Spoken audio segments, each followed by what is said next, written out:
تلوا تیرا۔ میرے عزیز دوستو، پیران پیر دستگیر روشن ضمیر شیخ عبد القادر جیلانی غوث اعظم رضی اللہ تعالی عنہ اللہ کی عبادت کر رہے ہیں، اللہ کی عبادت کر رہے ہیں، نماز پڑھ رہے ہیں، اچانک میں ایک نور چمکتا ہے اور اس نور سے آواز آتی ہے، اے عبد القادر جیلانی تو نماز نہ پڑھا کر، تیری نماز کو تیرے اللہ نے قبول فرما لیا ہے۔ اب میرے غوث اعظم فرماتے ہیں، اے عبد القادر جیلانی تو کون ہوتا ہے جو تیرے اوپر نماز معاف ہو جائے؟ اگر آج کا انسان ہوتا تو کہتا میں نے بہت سجدے کر لیے ہیں، بہت رکوع کر لیے ہیں، بہت قیام کر لیے ہیں، ہو سکتا ہے اللہ نے مجھ سے راضی ہو کر میرے اوپر نماز کو معاف کر دیا ہو، لیکن قربان جاؤ غوث اعظم کی عظمت پر، ولیوں کے ولی پر، پیروں کے پیر پر آپ فرماتے ہیں، اے عبد القادر جیلانی تو کون ہوتا ہے جو تیرے اوپر نماز معاف ہو جائے؟ ارے میرے نبی، سب کے نبی، اس دنیا کے نبی ساری رات کھڑے رہتے تھے، آپ کی پنڈلیاں متورم ہو جایا کرتی تھی اور آپ کے پائے مبارک پر ورم آ جاتا تھا، اللہ نے ان کے اوپر کبھی نماز کو معاف نہیں کیا، ان کے اوپر نماز کو معاف نہیں کیا۔ آپ فرماتے ہیں رسول کی پیاری بیٹی فاطمہ الزہرا سردیوں کے موسم میں لمبی رات ہوتی ہے، مصلی بچھا دیتی ہے، سجدے میں گر جاتی ہیں اور مدینے سے بلال اذان کو پکار دیتے ہیں، لیکن ان کا ایک سجدہ بھی پورا نہیں ہوتا ہے، تو اے عبد القادر تیرے پر نماز کیسے معاف ہو سکتی ہے؟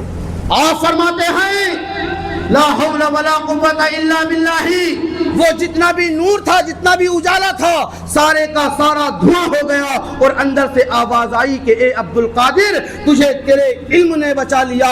تو غوث اعظم فرماتے ہیں اے ملعون تو مجھے اب بھی گمراہ کر رہا ہے، اب میرے علم پر مجھے دھوکہ دے رہا ہے، بلکہ مجھے میرے علم نے نہیں بلکہ مجھے میرے خدا نے بچا لیا، مجھے میرے علم نے نہیں بچایا بلکہ مجھے میرے خدا نے بچا لیا۔ تو یہ ہے غوث اعظم کی شان، یہ وہ ہے ولی۔ ایک مرتبہ غوث اعظم رضی اللہ تعالی عنہ اپنے حجرہ مبارک میں بیٹھے ہوئے تھے، آپ کے مریدین حاضر جمع تھے۔ برادران ملت اسلامیہ، ایسے حضرت غوث اعظم کی کرامت ہے کہ اگر کوئی بے اولاد آتا تو اللہ رب العالمین ان کو اولاد عطا فرما دیتا، کوئی غریب آتا تو وہ مالدار بن جایا کرتا، اگر کوئی بے سہارا آتا اسے سہارا مل جایا کرتا۔ یہ طاقت کس نے عطا فرمائی؟ یہ طاقت کہاں سے ملی؟ یہ سب اللہ کے دربار سے ملی ہے، اللہ کے خزانے سے ملی ہے، لیکن آج ہم اس کا فائدہ نہیں حاصل کرتے ہیں۔ آج ہم اپنی زبان سے تو کہتے ہیں کہ غوث اعظم کا دامن نہیں چھوڑیں گے، رسول اللہ کا دامن نہیں چھوڑیں گے، خواجہ صاحب کا دامن نہیں چھوڑیں گے، اعلیٰ حضرت کا دامن نہیں چھوڑیں گے، لیکن میرے عزیز دوستو چھوڑیں گے تو تب جب ہم اسے پہلے پکڑ لیں گے، پکڑا تو ہے ہی نہیں ہم نے، اور چھوڑنے کی بات پہلے کرتے ہیں۔ پہلے پکڑنا ہے، پکڑنے کا مطلب یہ نہیں ہوتا ہے کہ دامن پکڑ کر کھینچا جائے، بلکہ پکڑنے کا مطلب یہ ہوتا ہے کہ ان کے بتائے ہوئے راستے کو اختیار کیا جائے، ان کے بتائے ہوئے راستے پر چلا جائے۔ انہوں نے کیسے اپنی زندگی گزاری ہے، انہوں نے کیسے اپنی زندگی گزاری ہے، کس طرح سے انہوں نے اللہ کو راضی کیا ہے۔ عزیزان محترم، حضرت غوث پاک رضی اللہ تعالیٰ بازار سے گزر رہے ہیں، آپ کے جسم اطہر پر بہت قیمتی ایک جبہ ہے، ایک چور دیکھتا ہے اور دیکھ کر کہتا ہے کاش اگر میں اس جبے کو چرا لوں اور اسے بیچ لوں تو میرے پاس اچھے دام آ سکتے ہیں۔ وہ اس نیت سے غوث پاک کے پیچھے پیچھے چل دیا۔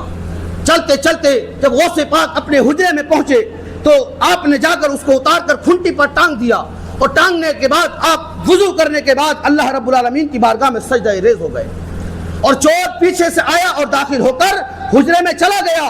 اس نے جبے کو لپیٹا، سمیٹا، اور سمیٹنے کے بعد بغل کے نیچے دبا لیا۔ اب چلنے کی کوشش کرتا ہے، دروازے کی طرف جاتا ہے، لیکن اسے دروازہ نظر نہیں آتا ہے، دروازہ نظر نہیں آتا، جدھر ہاتھ مارتا ادھر دیوار ہی نظر آتی۔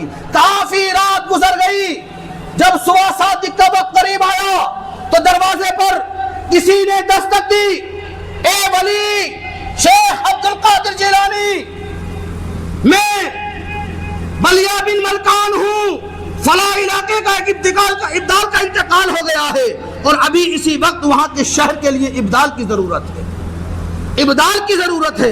غوث اعظم سلام پھیرتے ہیں، اور سلام پھیرنے کے بعد پوچھتے ہیں کون؟ کہا میں بلیہ بن ملکان ہوں، کہا میں خضر علیہ السلام ہوں۔ آپ نے کہا آئیں، کیا مقصد ہے؟ آپ فرماتے ہیں فلاں ایک علاقہ ہے، یعنی فلاں علاقے کا ایک ابدال تھا، وہ انتقال کر گیا ہے، اس علاقے کے لیے ابدال کی سخت ضرورت ہے۔ تو آپ نے فرمایا کہ اس کا انتظام صبح کر دیا جائے گا۔ تو حضرت خضر علیہ السلام نے کہا کہ اگر صبح تک وہ بستی ہلاک ہو گئی تو اس کا ذمہ دار کون ہوگا؟ اس کا ذمہ دار کون ہوگا؟ جیسے کہ آج کے دور میں ہم بستیوں میں مل کر، گاؤں میں مل کر پردھان بناتے ہیں، چیئرمین بناتے ہیں، اس کا مطلب یہی ہوتا ہے کہ وہ اس بستی کا رکھوالا ہوا کرتا ہے۔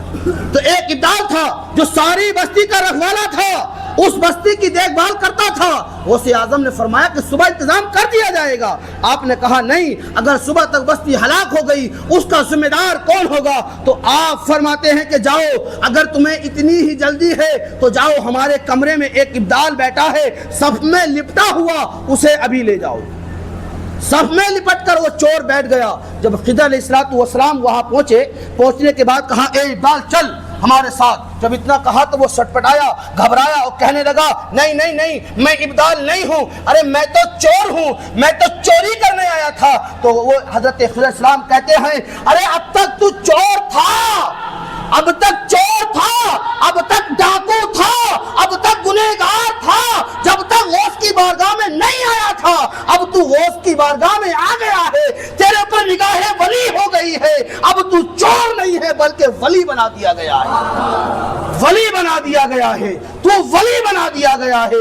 تو چور کہتا ہے کیا واقعی میرے گناہ مٹا دیے گئے ہیں؟ حضرت خضر کہتے ہیں ارے یہ غوث کی نظر ہے، تیرے اوپر جتنے گناہ تھے وہ سارے مٹ گئے ہیں، اب تو چور نہیں بلکہ ایک فلاں علاقے کا ابدال بن چکا ہے، فلاں علاقے کا ابدال بن چکا ہے، فلاں علاقے کا ابدال بن چکا ہے۔